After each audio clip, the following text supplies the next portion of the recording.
And just a couple of things before we start. First, speaking of this evening, that unfortunately yesterday I made the mistake of sleeping for a while, which means I didn't sleep last night, which means my brain has turned to mush. So hopefully, Bezrat Hashem, whatever we learn tonight will make sense. Secondly, as Arya mentioned before, some of you were on, I had sent out a link, absolutely, obviously, no obligation whatsoever, but just informational, that Bezrat Hashem, the Malei Adumim book launch for my Sefer Bezrat Hashem will be next Wednesday. If you do want any more information, feel free to let me know. I'm doing it in Beit Shemesh and Neveya Liza / Kanei Shomron, and then other places. And then these three will be in English, and then I'll be doing some Hebrew events as well. Bezrat Hashem. Final thing as an introduction has to do with, we know how Hashem runs this world. We're very, very aware of it. We're very much in tune with it, I would hope. But I have to tell you a story that happened to me today that is one of those millions of times kind of things that happens to me. There's a young man in Amit, who's now in Kita Yud Bet, who I've been learning with for a few years and helping him. And I'm working with him towards various bagriyot. And I was working on one topic, and I went to his teacher today and said, look, we're at such and such a place in the material. He says, oh, you're way ahead of the class. Switch to the second topic. So he switched to Navi, because he has a test coming up in about 5 weeks, 6 weeks, his Navi bagrut. Okay, fine. He says, what's the material? Just send me a picture of the pages, and then we'll go from there. So it's Melachim Bet. Okay, fine, Melachim Bet. Perek Kaf Aleph. And it starts, the material that I have to do with him starts with Pasuk Yud Gimel, which is exactly the very Pasuk we're on tonight, where we're starting. I love it. Hashem Hu HaMelech. Mamash Hu HaMelech. Okay, so let's do a little recap where we're holding, and then we'll get into the Pasuk what we talked about last week and pick it up from that point. Okay, so evening. Okay, so what's happened now is that we've met Menashe, and we're going to see before we finish tonight, hopefully, whether or not he did do tshuva, whether it was tshuva yi'ilah, proper tshuva, what was not. But right now, just take my word for it again, that he was the worst of the kings of Israel, Melech Yehuda, but of all the kings of Israel, the Jewish people had, one of the three worst, and probably the worst, worse than Achav, worse than others. He was for sure worse than Yeravam ben Nevat. We saw he ruled for 55 years, the longest of all kings. We discussed that. And it is in this parak, and particularly in Pasukim, Yud Aleph, Yud Bet, Yud Gimel, Yud Dalet, those 4 psukim or so, that the die is cast for the future of the Jewish people in Israel at that point in history, which includes the destruction of Yerushalayim, and the destruction, of course, of the Beit HaMikdash, the first Beit HaMikdash. And I point out first Beit HaMikdash because I was learning with this boy today. He says, tell me, are we talking about the first or the second Beit HaMikdash? So the destruction of the second Beit HaMikdash is not in the Navi at all. Because Navi pretty much ends with the building of the second Beit HaMikdash. The second one obviously is not part of our Tanakh. And where we left off was in Lachim Bet, Perek Kaf Aleph, chapter 21, and Pasuk Yud Gimel, number 13. And what we talked about was, they said there are 2 concepts in this Pasuk that we have to look at a couple of commentaries to understand what they're talking about. Let's first look at the pasuk. So first, actually, just back up for a second. I'm going to read Yud Bet, Yud Gimel. Yeah, just Yud Bet and Yud Gimel. But we're only going to talk about Yud Gimel. Lachen, Koama Hashem Elokei Yisrael. So has Hashem, the Lord of Israel, said, Hineni mevi ra'ah, I'm going to bring evil al Yerushalayim v'Yehuda, on Jerusalem and Yehuda. Now, we talked about last week, why say Ra'ah? Because it's Midah Keneged Midah, because it said that Menashe acted in a Ra'ah way, Asot et Hara. Asher Kol Shoma'av, everyone who hears about what will happen, Titzalna Shtei Oznav, both of his ears will burn. And sad to say that Nevuah is still true today. I just, before starting this class tonight, I was meeting with a couple who's going to get married, Bezrat Hashem, and we talked about lots and lots of things, including the act of breaking the glass under the chuppah, which parenthetically I changed years ago, with very little exception, to do in the middle of the ceremony, not the end of the ceremony, because I don't like ending the ceremony with Beit HaMikdash is destroyed, Mazel Tov. In any case, so I'm saying, but my point is that this idea of whoever hears about it, their ears will burn, meaning it's going to be a horrible thing to consider, is still today. We still suffer from the ramifications of the first and the second Beit HaMikdash being destroyed.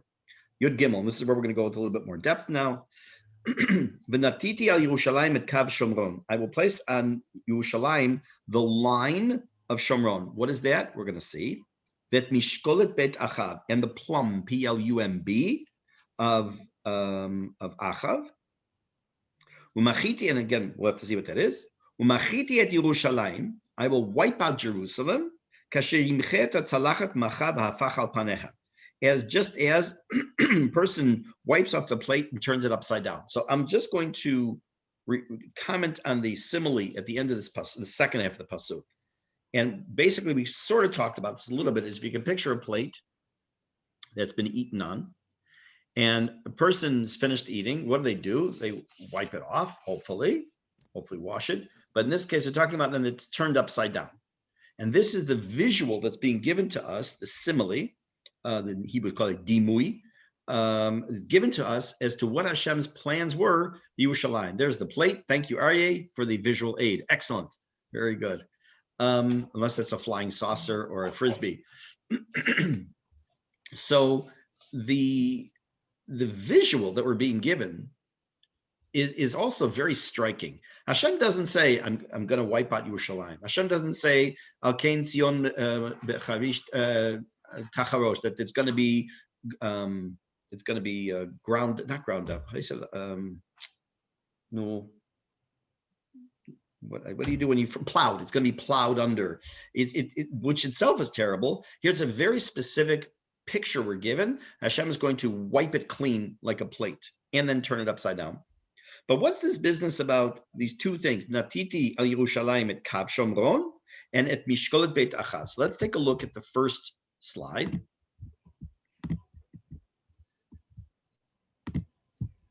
Okay. This is when you wipe a plate clean, you usually wipe it into the garbage. Very good. I was waiting for someone to make that comment. Thank you very much. That is also correct.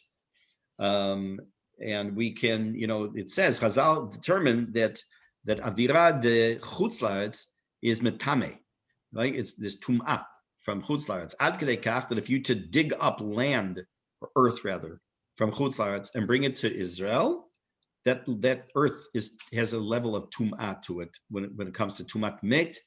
I just happened to learn that this morning in Mishnayot. So what does this mean? Is at Kav Shomron. So there's two things we have to talk about, and we're going to have two different perspectives as well. This is now the perspective of the Dat Sofrim.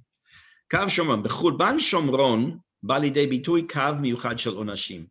When it comes to the destruction of Shomron, again, that was the capital of the Northern Kingdom, and it's already been about 100 years, a little less, since that's happened. There are certain expressions of punishment that we see. Chuban he'arim, there was the destruction of the cities. Ovdan ha'rechush ve'galut ha'am, also the destruction of property and the exile of the people. Churban she'kamoto lo yadua haya adko, that until that point in history there was no concept of, for the Jewish people, that kind of exile. What about Mitzrayim? No, the Jews weren't exiled to Mitzrayim. They went down to Mitzrayim willingly. Abraham, Yaakov Avinu, Meshivim Nefesh Yardu Avotenu Mitzrayim. We say it in the Haggadah, right? They stayed there. That became a galut, and then we were saved from it. But as far as being in Israel and being tossed out and being like the land being taken over and property being destroyed, etc., that was not known until now. Generally, when another nation would invade a nation or country, they would not send the residents to galut, to exile. They preferred the Sha'abdam Lavodatam Bimkomam, to keep the people there in their land, use them as slaves. That was the normal process. So we talked about this a while ago, a few prakim ago, that it was the Assyrian, it was the custom for them that when they, specifically when it came to the Jews, to do a population reassignment, meaning they took the Jews, they put them in another country, as opposed to leaving them in the country and using them as their slaves. Now, that is what happened to the northern kingdom. Bnei Yehuda kivu, the people of Yehuda, hoped that they would not be punished in a similar way. Why? What do they have to hang their hat on? Because they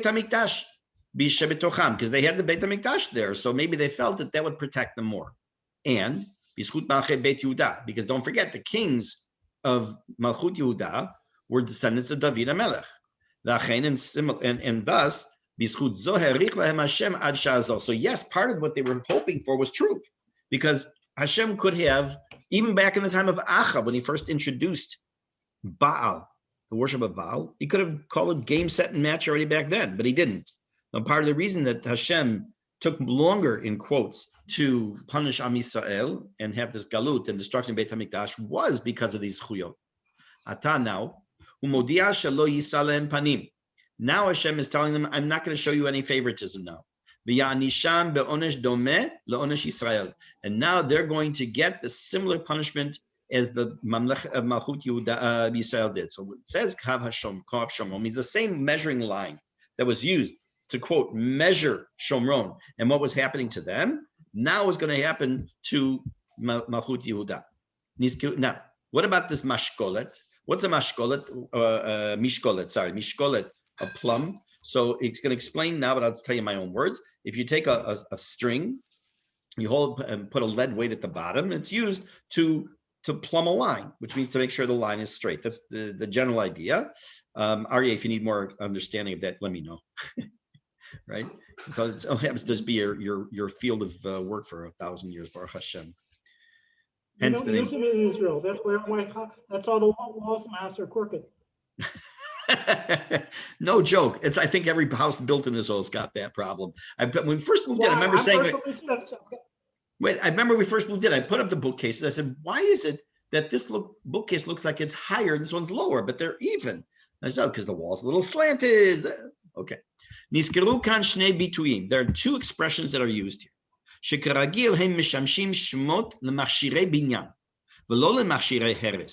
They're using two expressions here. One is, let's say, a tape measure, a ruler, a line for measuring, and the other is a plumb. And both of those are usually used in building, not for destruction. Why? Maybe, he says, it's a hint that in spite of the fact that this destruction is coming, that maybe that the destruction coming was not a permanent destruction. So I'm not going to read the rest of the psukim here. So what's he saying? His opinion is that the reason maybe he's using these two words is to build in hope for the future at the beginning of the destruction. That in spite of the fact that Hashem has decreed that Yerushalayim is going to be destroyed, and in spite of the fact that Hashem has decreed that Beit HaMikdash is going to be destroyed, yesh tikva. There's still hope, because the two words they uses have to do with building equipment, and therefore that's his opinion. Let's take a look, though, at the next slide, which is the Dat Mikra, another modern commentary. Sorry, I see as it's a little bit metushtash, a little blurry. He says like this: Titi al Yerushalayim et Kav Shomron, Lashon Tziuri. This is more of a artistic kind of description. What does he mean to say? Bamidah shemadadti et Shomron uvadakti et maaseha. By using the same measurement or measuring that I measured the Shomron, and I checked their actions, and don't gabay Yerushalayim. So too I will measure Yerushalayim and see literally if you have measured up to my tzivui, my mitzvot. Now he mentions kav umishkolet, Nimnim min kelav shel habanai. We mentioned that this, I'm just going to call it like a measuring tape, a meter, and the plumb are usually included in the list of utensils of a builder. Kav, hiamata binyan. The kav is that which is like for the laying, let's say, rows of bricks and Spirit things of that level, nature. Rabbi. Sorry? Rabbi, it's called a spirit level. Spirit level. That's what I have. Correct. It's a level. Palace. I have two of them. You'd think I remember the word. It's called a pelis in Hebrew. I just couldn't think of the name in English. Called a Thank spirit you. level. So I'll tell you a funny story about that in a second. Hiamata binyan liishur ofki shel kirot binyan, to make sure that the walls are level and the things are level. V'hamishkolet hi mishkolet ha'anach. So the amata binyan is for the horizontal, and the mishkolet is for the vertical. He eben abedil. That's the, like I said, the lead stone. Lishur anachi, to see to it that the vertical is also straight. V'tafas hakatuv et klei habanai. Why does he use these terminologies of the builder? Lo l'shem tzior shel binyan, not to give us that picture of the concept of building. Ela lehefech. This is now the opposite. He says exactly the opposite of Dat Sofrim. L'tzior churban ha'ir v'hamamlacha kula b'tzura metuchnenet beyoter. We just saw before that Dat Sofrim said that he's building in potentially a little bit of hope, because he's using the terminology of builders. The Dat Mikra, is telling us exactly the opposite, that just like a builder is very careful in how he just builds the building, except here in Israel, and as far as being properly horizontal and properly vertical, and it's straight and it's plumb and it's square and everything else, that's how the destruction is going to be. It's not just going to be some haphazard destruction, but everything is going to be taken into consideration. So I was going to tell you a very fast story. Last year, this past summer, we had a Hakamat Matzeva for my father, Zichrono Livracha. And we did it on Zoom. Originally, obviously, I was going to be in Chicago for it, but because of Corona, we were here. So my family went to the cemetery, and I was here, and some of my other family were wherever other parts of the United States. We were all on Zoom. So before they went to the cemetery, my brother suggested, for those of you who knew my father, he wasn't a yeki, but he was extremely medactic, very, very precise in everything in his life. So my brother said we should probably bring a level, a pelis, a spirit level, to make sure that the stone is exactly level. So I said at the Hakamat Seva that that's who my dad was, that everything had to be in balance, everything had to be yashar and straight and everything. That was who he was. So, but he said it as a joke, of course, because that's who my dad was. So let's go to Pasuk Yud Dalet. Let me see if this is here. Yeah, we'll keep this here for now. Okay. Pasuk Yud Dalet. And by the way, as always, if you have questions, comments, anything, please don't hesitate. I was telling to someone earlier today that I do enjoy teaching on Zoom, but it's definitely not the same when it comes to a give and take situation, because people take off mute, back on mute, so it's different. So please, anytime you want, I'll just put you back on mute. Okay, Yud Dalet, number 14. V'natashti et she'erit nachalati untatim biyad oivehem. This is it's bad enough that Hashem says He's going to destroy Yerushalayim and He's going to destroy the Beit Hamikdash, but He's also going to hand us over to our enemies. We are going to be a source of derision. We're also going to they're going to take all our stuff. It is to add insult to injury. If a person is living in a building and they're evicted because they didn't pay the rent, or for other reasons, they may get evicted. Very often what will happen is the police will come, or depending what country you're in, the sheriff might come, and they'll physically remove the belongings, take the bed, it happened to a neighbor of mine in Chicago, actually. They take their clothing, their beds, their everything, put it outside on the lawn, and that's it. And that's bad enough.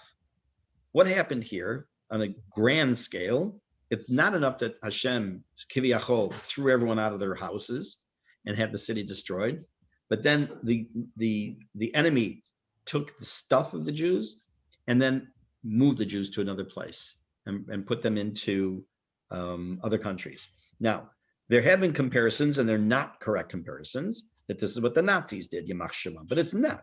Because when the Jews went into Galut, they were not put into horrible, murderous conditions that they were by the Nazis.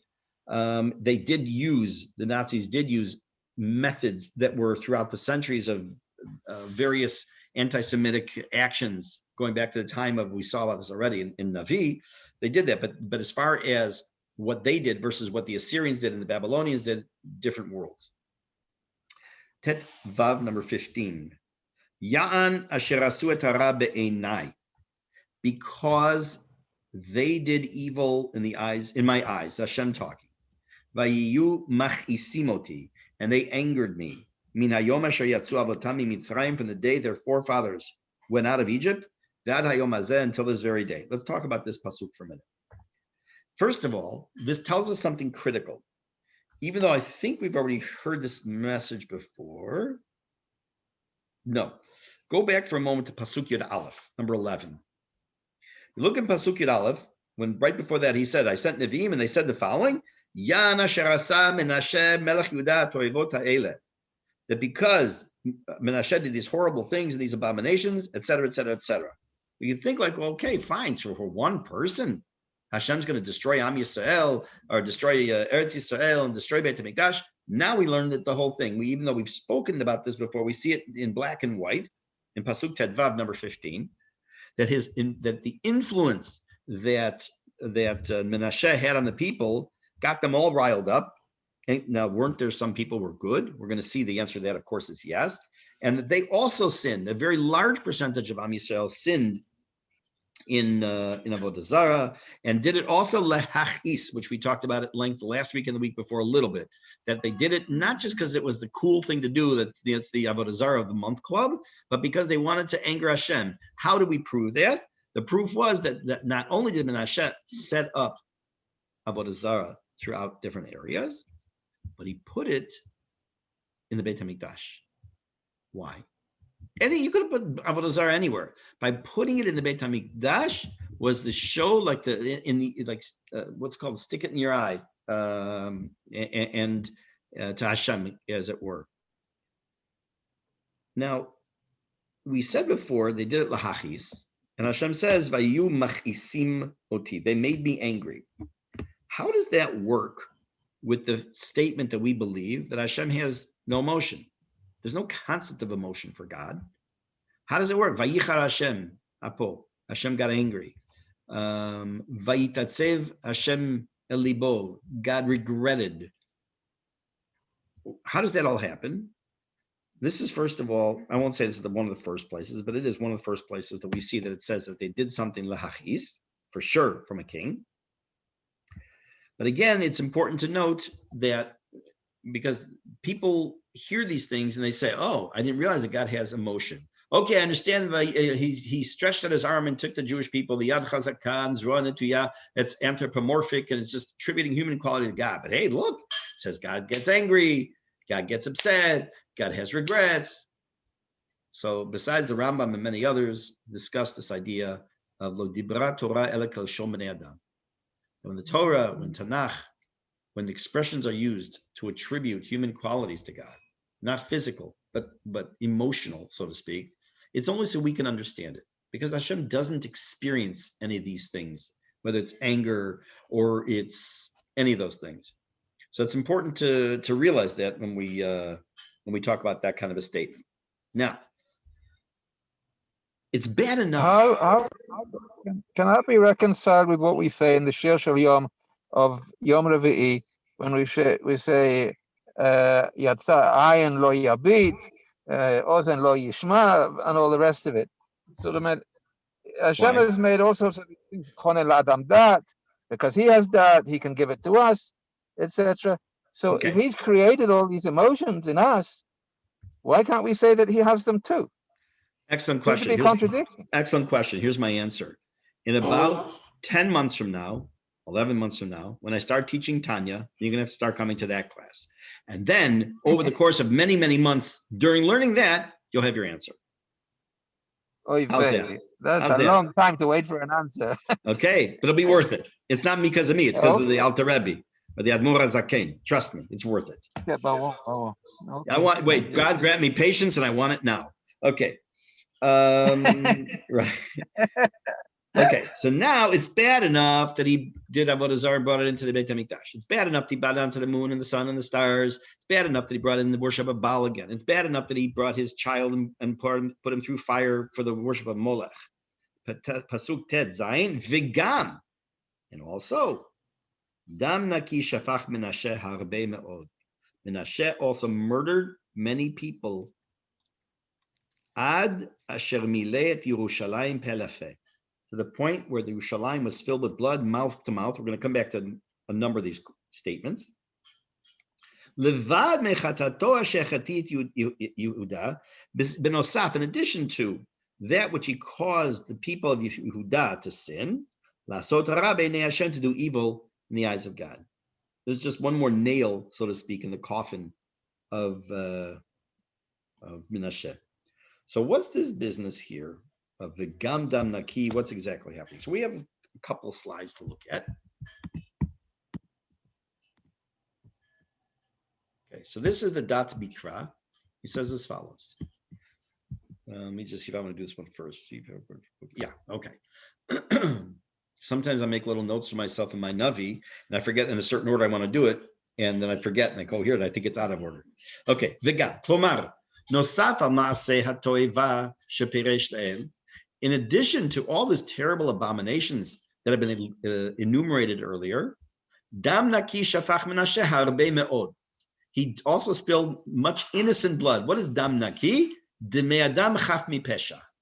People who died or were murdered who were innocent. Why is that important to point out? Just say he murdered a lot of people. Why Chaf Mi Pesha or Dam Naki? So you will remember multiple times throughout Navi, especially in Sefer Shmuel, where we had interesting theological questions where, for example, there was a battle and that we captured the enemy and we laid the enemy end to end and killed every 10th person or whatever it was. How could that be? Or other situations where we saw that sounded like there was just killing for killing's sake. And in each case, we had theological answers that the David or Shaul or whoever was in the particular situation saw by Ruach HaKodesh that these individuals were deserving of the death penalty. We saw it by Uriah Hitti. We saw it in other situations. Here, we're being told this had nothing to do with battle. It had nothing to do with sending people to their death because it was the right thing to do because they were protecting Jerusalem. Not at all. He murdered people. Ad Asher Milet Yerushalayim Pelefet, to the point where they filled Yerushalayim mouth to mouth. What does that mean? Shi'uro, Ad Asher Milet Yerushalayim Dam Naki Pelefet, meaning mipeya achat lapeya acheret, from one corner of Yerushalayim to the other, mikatze echad lekatze acher, from one end to the other end. It's also possible that Yirmiyahu refers to these acts of murder in the opening of Sefer Yirmiyahu, when it says, Ochla charbechem neviechem ki aryeh mashchit, gam bichnafayach nimtzeu dam nafshot evyonim nikiyim, lo b'machteret mitzatin ki al kol ele. V'ashvichut damim zo nechtam dina shel Yerushalayim, v'amamlacha lechurban, kakatuv lekaman b'chitum sifreinu. What's he talking about?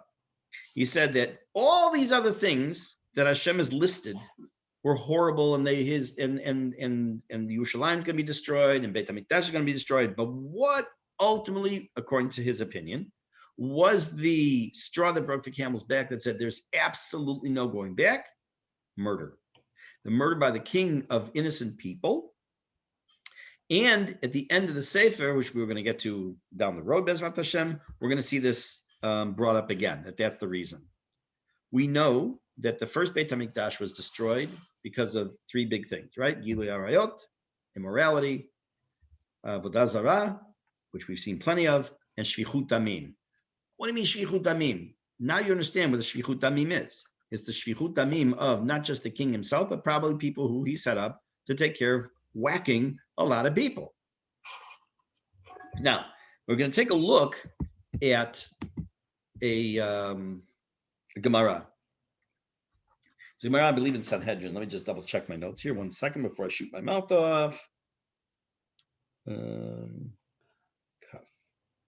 Sanhedrin, Kuf Gimel. Yeah, okay. So the Gemara quotes the pasuk. V'gam dam naki shafach min asher harbe meod ad shemilei et Yerushalayim pelefet. Levad mechatato asher chti et Yehuda lasot hara b'nei Hashem. That's the pasuk.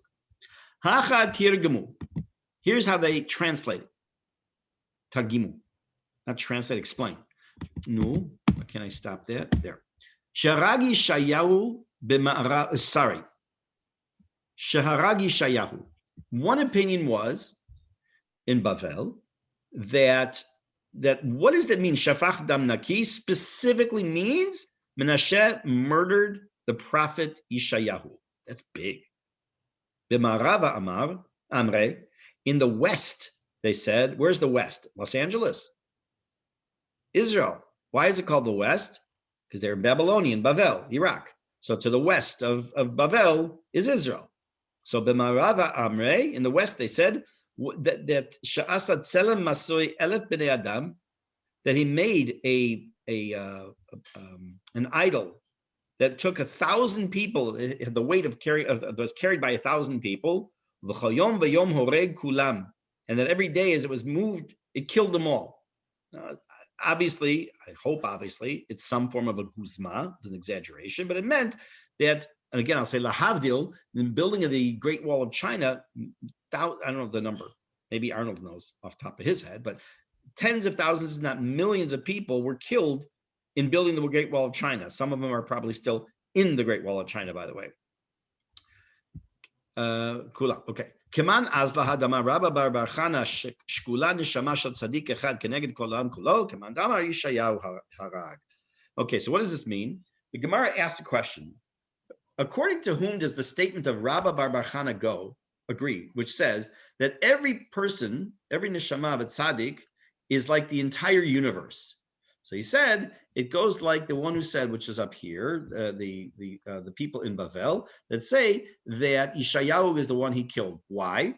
Because it said Gam dam naki shafach menashe harbe meod asher milei da da da da, that if he only killed Yeshayahu, but the description is that it's like the whole city was filled with blood because of this. So it's the concept that this one person was the equivalent, this one tzaddik of Yeshayahu was the equivalent of an entire universe of people. One more comment on this. Okay. Let me take it off the screen share for 1 second and make a comment, and then we're going to go to that slide. Let's go for a moment to Parshat Korach. You remember that Korach and his people rebelled against Moshe Rabbeinu and Aaron, and basically said, who died and left you, made you the big cheese? That, Kol ha'alam, kulam kedoshim, uvtocham Hashem, we're all holy people, right? Take a look in Perek Yutet, in Sefer Shemot, aten tiyum li mamlechet kohanim, v'goy kadosh, we're all holy. Matter of fact, this Shabbat, I guess this only applies to Sue. This Shabbat I'm giving the women's shiur. It's going to be on the topic of Kedusha. What is it? How do we define it? But in any case, so in Korach, in Parshat Korach, Korach and his people, eventually, not at the beginning, are challenging Moshe and Aaron, and there's this whole standoff. And we know there's a couple tests. We know the earth opens up, swallows up Korach and his followers, or at least his followers. Then we have the sticking of the staffs into the ground by the Aaron and seeing which one flowers. Of course, it's Aaron's. What's missing from that story, though? What's truly shockingly missing from that entire series of psukim, that whole story? Anyone want to take a stab at it?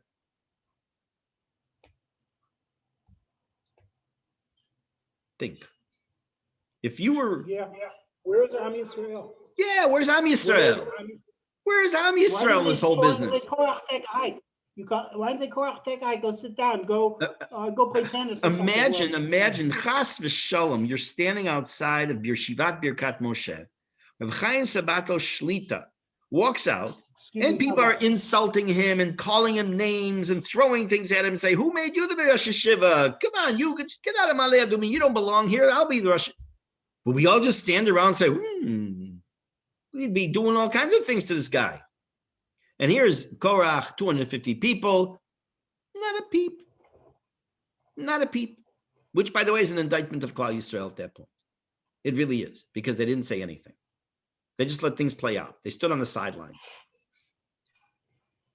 What about here? We have pasuk after pasuk after pasuk of people who are being indicted for having followed the king starting this whole thing rolling downhill, picking up momentum. And it said in pasuk Tedvav, we just finished,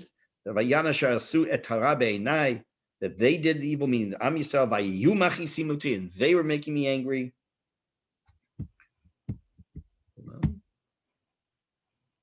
Okay. So let's take a look at this slide. So the question is like, what's really happening with other people? So let's take a look.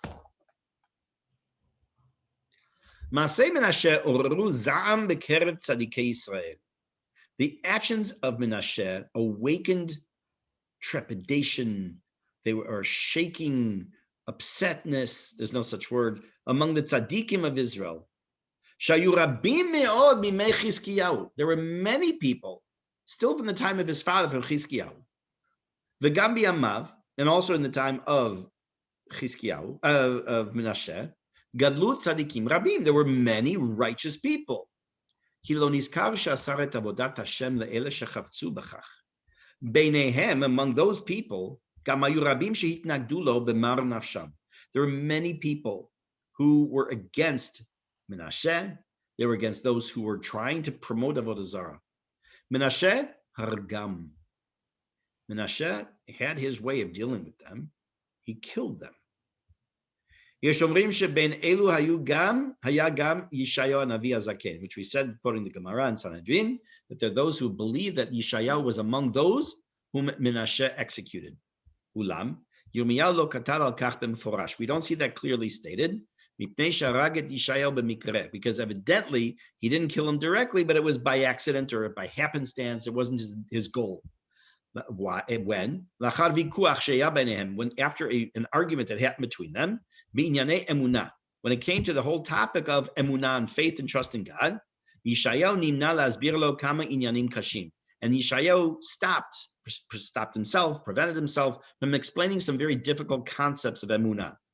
Okay, fine. We're going to deal with the Zechariah down the road.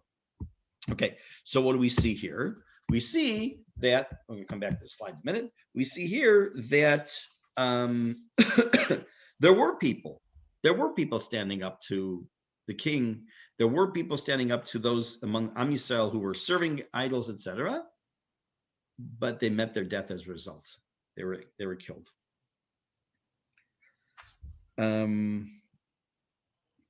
want to read pasuk Yud Zayin, Yud Chet. Yeah, Yud Zayin, Yud Chet. And we're going to do a little interesting, something a little different. You'll see.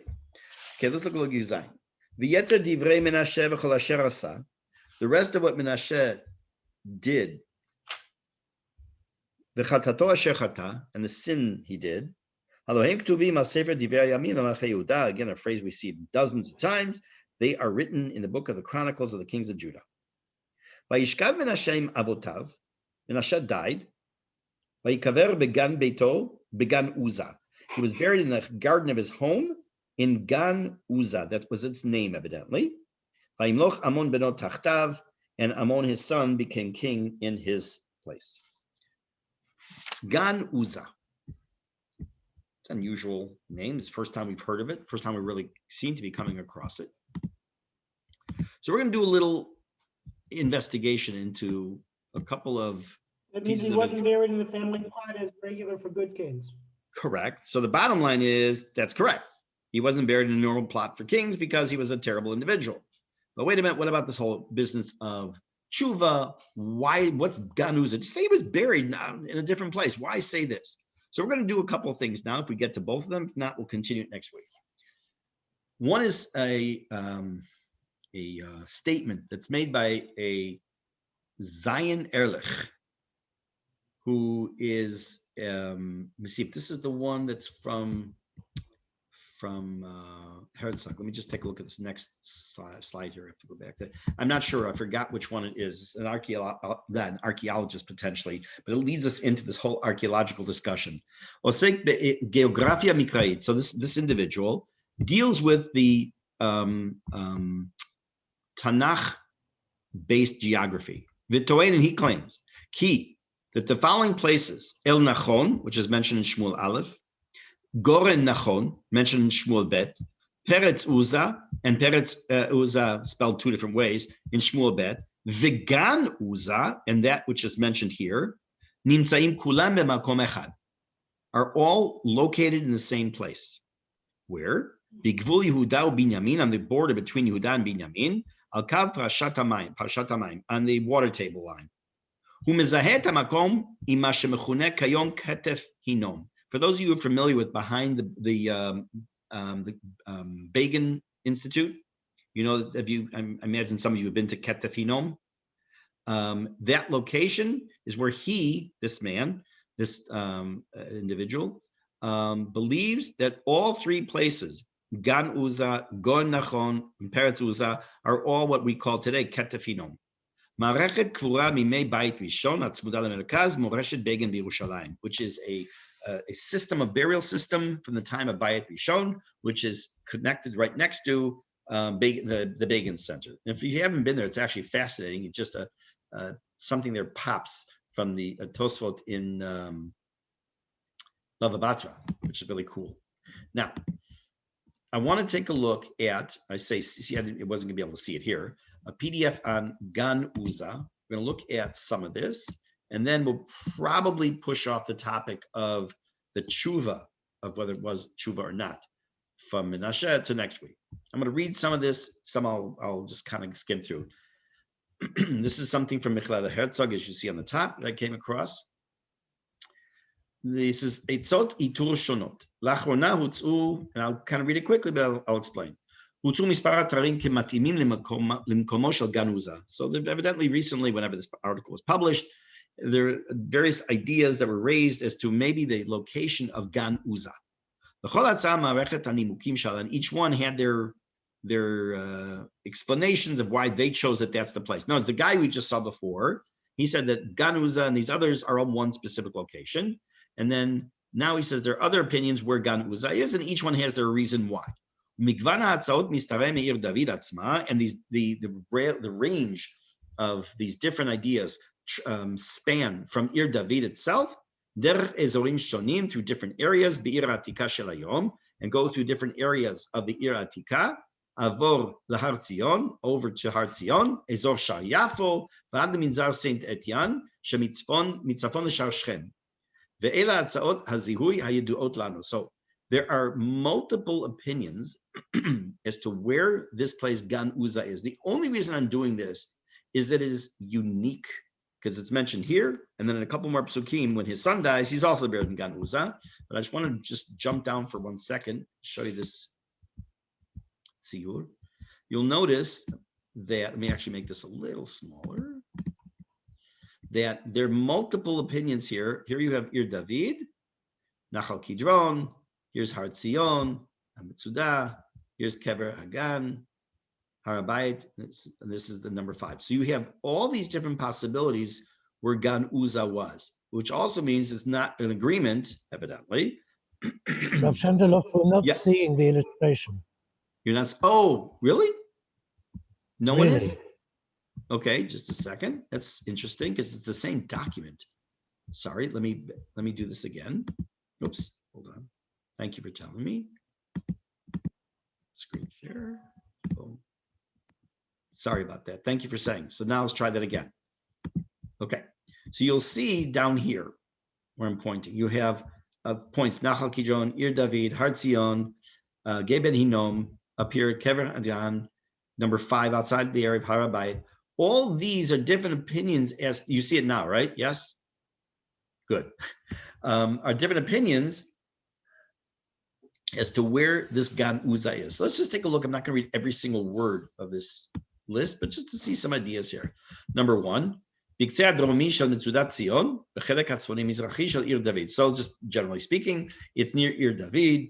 Number 2, Be'ir David. It's supposed to be near it. It's in Ir David, close to the original burial places. Number 3, near Kfar HaShiloach. Number 4, in the valley, in the Mizrach, near Brechat HaMelech, it's also called Gan HaMelech, near the area of the Ir Atika, on Har Tzion, the area of the system of burial places, or near Migdal David, next to Shar Yafo. So all these are different possibilities. בכל מגוון הצעות אלו, יש התייחסות לכתובים העוסקים לקבורת המלאכים ולקבורתו של עוזיהו. So the people who have it's not like they just, like Barnea said when we talked this a few weeks ago, it's not like they just kind of like, and I'm paraphrasing, the various not, what do you call them, archaeologists kind of say, okay, I'm going to take this dart and wherever it lands, that's where I think it is. They have their own reasons why. These are people who've dealt with history and Tanakh and deal with the burial of kings. We're going to see this a different time. They all have, why is it called Gan Uzzah? Is it a connection to Uzziyahu, which we're going to see probably is. But interestingly enough, that whereas there are different opinions as to where Gan Uzzah was, nevertheless, there's this one opinion that multiple places in Tanakh that have a strange or an unusual name that appear maybe only one time or two are really all the same place according to that first opinion. Okay, here's what I want to end with. I'm going to end with kind of an open-ended question that we'll discuss next week. On the one hand, we've talked and hinted to a few times the idea that Menashe did tshuva. If that's the case, why does the first Mishnah and the second to last parak of Sanhedrin say that 3 kings do not have a portion in the world to come? Achav, Yeravam ben Nevat, and Menashe. If he did tshuva, how does he not have a portion in the world to come? Nothing stands in the way of tshuva. When did he do tshuva? How did he do tshuva? If you look at the text here, 0. He didn't do anything. So maybe it's in Divrei Yamim Bet. We'll have to take a look at that. And does everyone agree he did tshuva? And if he did he do it enough? We'll see. So that's what we're going to leave it with for talk about Bezat Hashem next week. Hopefully on Shabbat, the night before. Motzash, I'll sleep.